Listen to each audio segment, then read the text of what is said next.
Ladies and gentlemen, welcome aboard today's edition of Human Events Daily, powered by Turning Point USA. Our stories for today: The Great Reset presents the Zuckerverse. Next, all the receipts on why the Vatican canceled the President Biden live stream. We've got the exclusive here at Human Events Daily. Next, Biden to give $500,000 to illegal aliens individually. And finally, Tulsi has released a new video supporting Julian Assange as his new trial phase begins. All this and more ahead. Human Events Daily.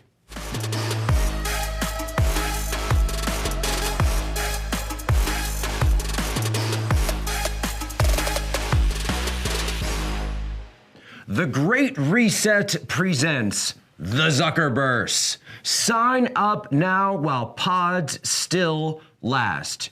You'll own nothing, but you'll be happy because you'll be living a carefree life, renting things and spending your money, your hard-earned Zuckerbucks, as you live your life within the Zuckerverse. Listen to how Mark Zuckerberg explained it at a recent Facebook conference. So let's start by exploring what different kinds of metaverse experiences could feel like, starting with the most important experience of all, connecting with people.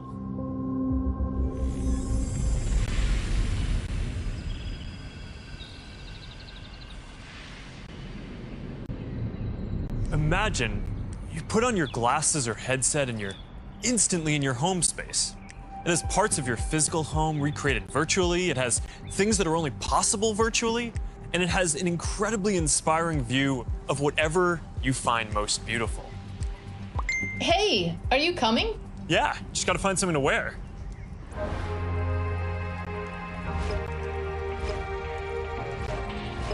All right, perfect.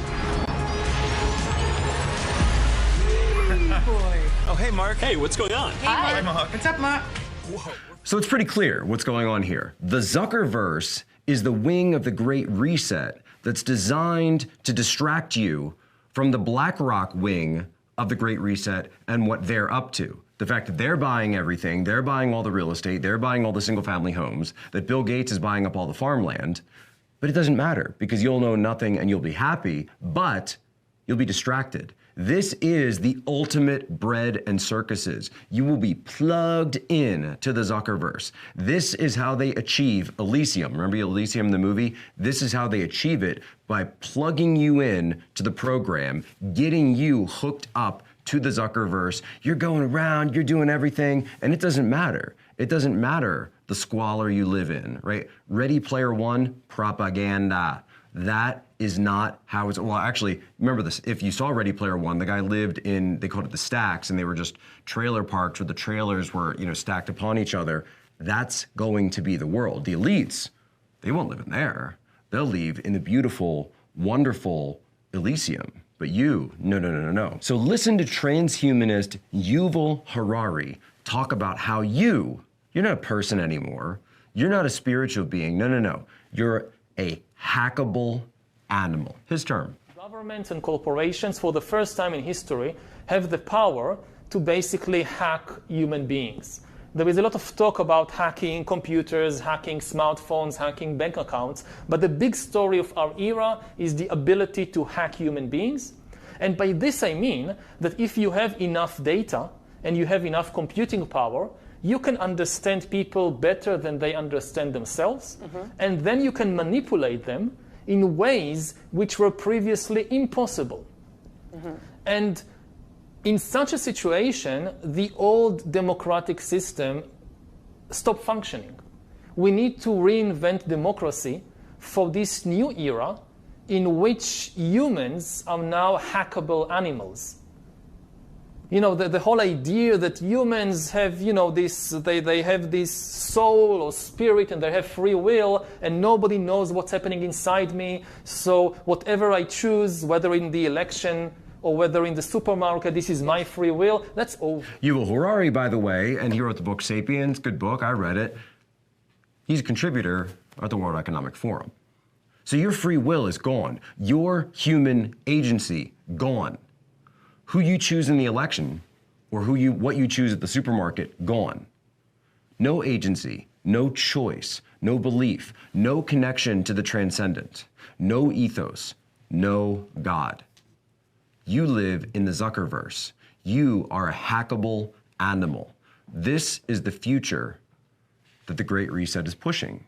So you got one arm, you'll own nothing, and then the other arm, you'll be hacked, you'll be uploaded, you'll be digitized, you'll be commercialized, you'll be infantilized here in the real world.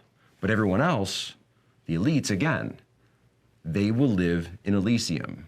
And you'll own nothing and you'll be happy. So when we talk about all this, I want to give people an understanding.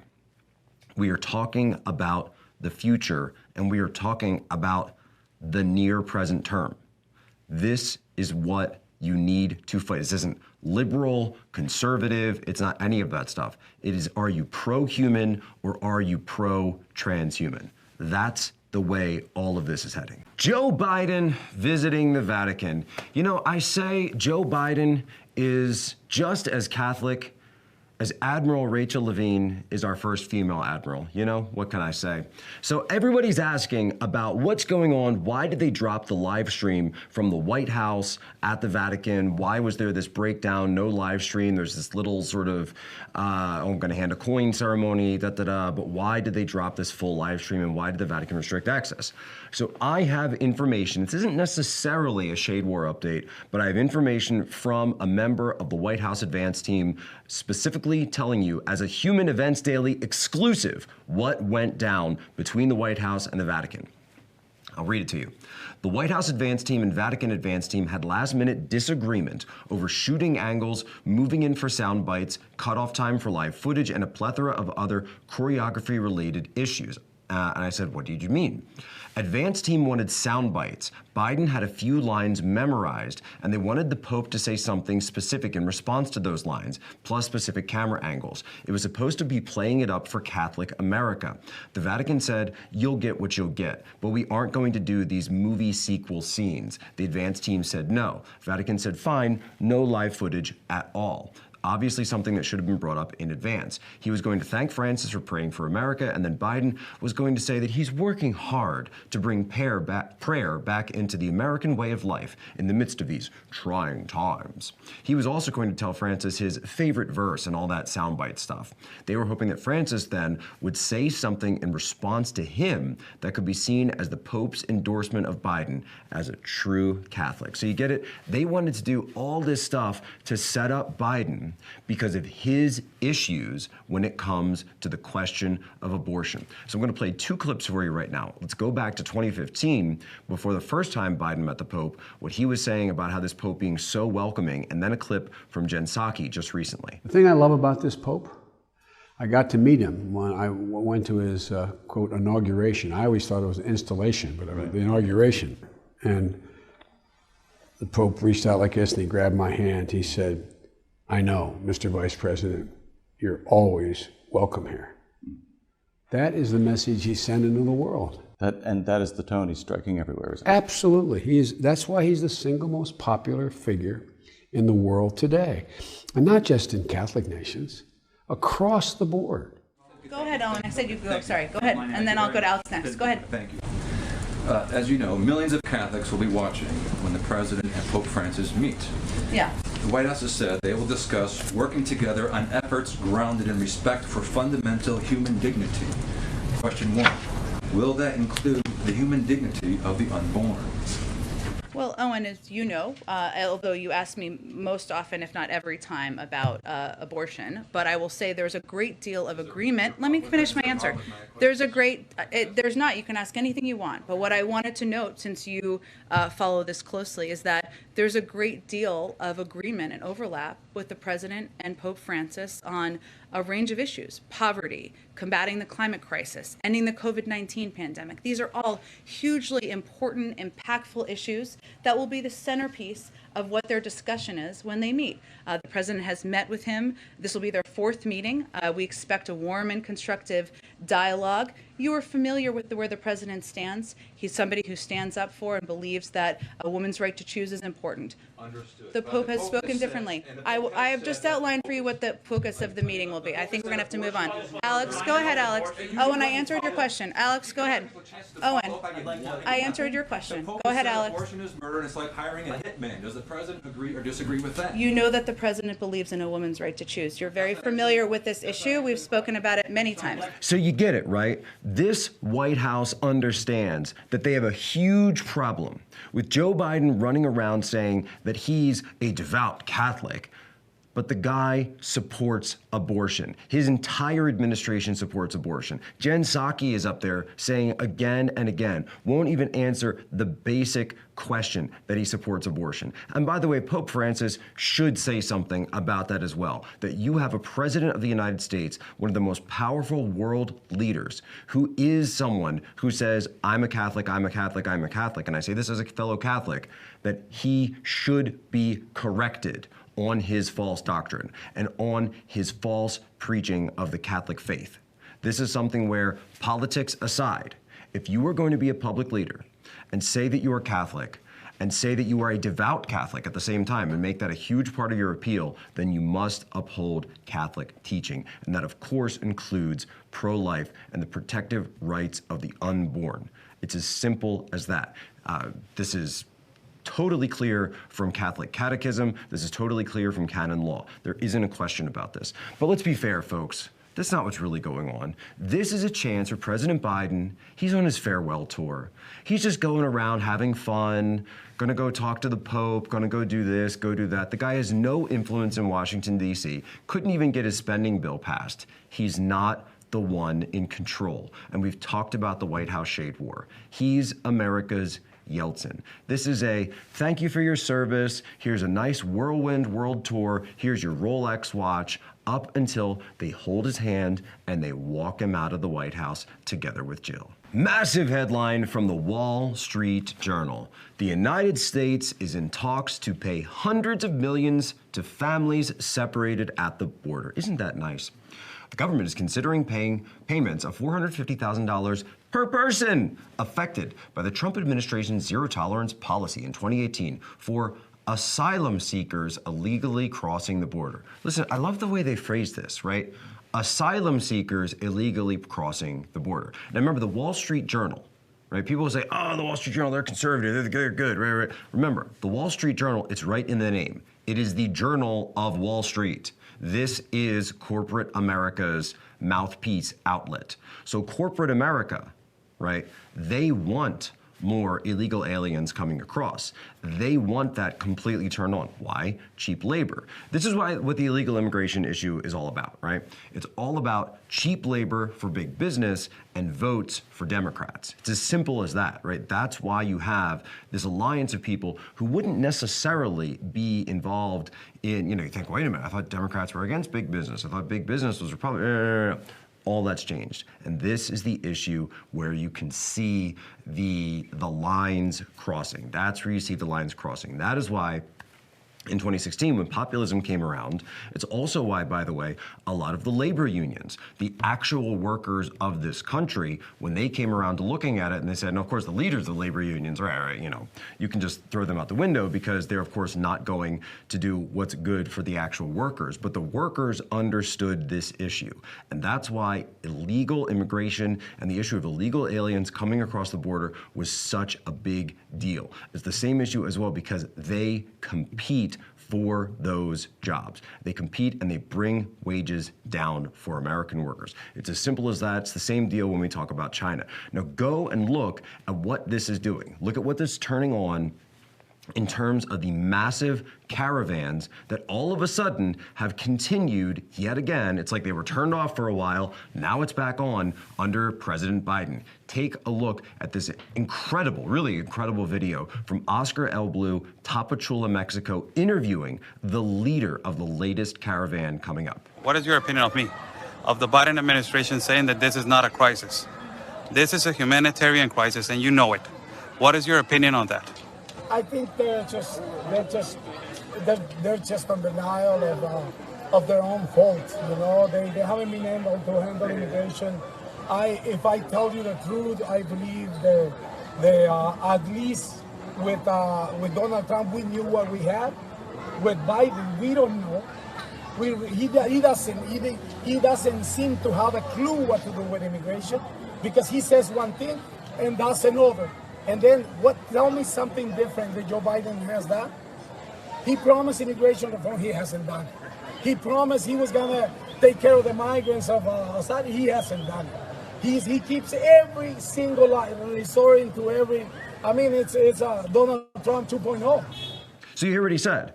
Under the previous administration, we knew what we were getting. We knew that the door was closed and that the only way in was through legal means. The message was sent. It's very simple, by the way. People respond to incentives. So if your incentive is to tell people that you have an open door, and by the way, if there's an issue, you're gonna give out $500,000 per person, $500,000, I would love, oh my gosh, if we could give $500,000 to every person in poverty in America today, wouldn't that be wonderful, all right? Whereas, what I'm saying is, do you understand how that's going to be read by people who are actually here now? And who actually were born in this country, who legally came to this country, like my wife. Do you understand how that's going to come across? Think about that, seriously, what that's going to do. It is a slap, of course it's a moral outrage, a slap in the face. But the question that I want people to be asking, go a step further, and that's what we do here on Human Events Daily, we go a step further. We think beyond step 1, step 2, step 3, step 4. This is saying that the American border, the American sovereignty, the American country does not matter. That we are a plaything for other countries. And let's be clear about this. These are not undocumented.